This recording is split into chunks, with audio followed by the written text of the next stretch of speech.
On the one hand, the onion field is incredibly slow. The first half is just so dull, and it took about half of the film. No, that's not fair because the film is about 2 hours. So it took 40 minutes to actually establish the main narrative. After that point, though, I really thoroughly enjoyed it. But also, I kind of appreciate the fact that it took 40 minutes, and there's one very specific reason for that, and I will explain what that is in a moment. This was released in 1979. It's directed by Harold Becker. It's written by Joseph Wambaugh, and it's based on The Onion Field by Wambaugh, and I apologise if I'm mispronouncing that, which is a true crime book, which I haven't read, but I might be curious to check it out. And the film stars Ted Danson as Detective Ian Campbell. We also have John Savage as Detective Karl Hettinger.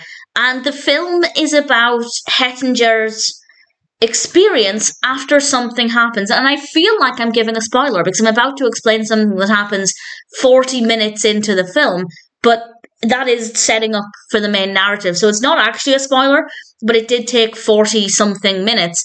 And this is because the two detectives are kidnapped by two criminals, and they're driven out to these onion fields, hence the title.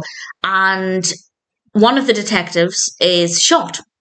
And this is why I was happy it was very slow, because the detective who's shot is Ted Danson's character. And when I read the description on IMDb said, LA cop Ian Campbell is killed in the onion field, and then went on to explain what it's about.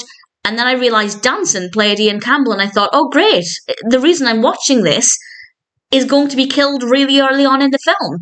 And it took 40 minutes. So on the one hand, yes, the pacing is absolutely diabolical in the first 40 minutes, but it did mean that I got significantly more of Ted Danson than I was expecting.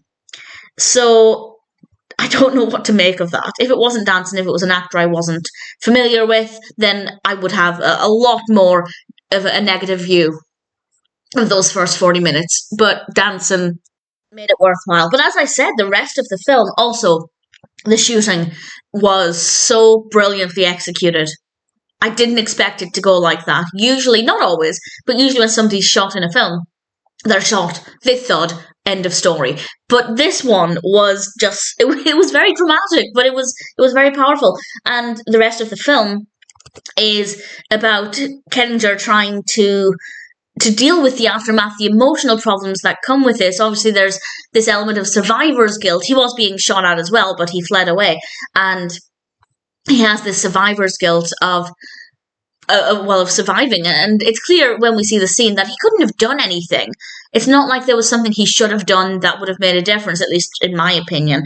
And it also seems like maybe enough justice won't be served for the criminals who did this. So there are a lot of emotional problems that the detective is facing.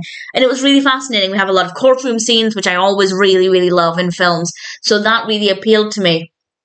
And honestly, in terms of the quality of storytelling, the second, well, I was going to say the second half, but it's more than the second half, is just absolutely brilliant. Really thoroughly enjoyed it. Very moving, very well done. We didn't need 40 minutes to set the scene. But I do appreciate 40 minutes of Ted Danson, pretty much 40 minutes of Ted Danson. So take that with a pinch of salt. But I enjoyed it well enough.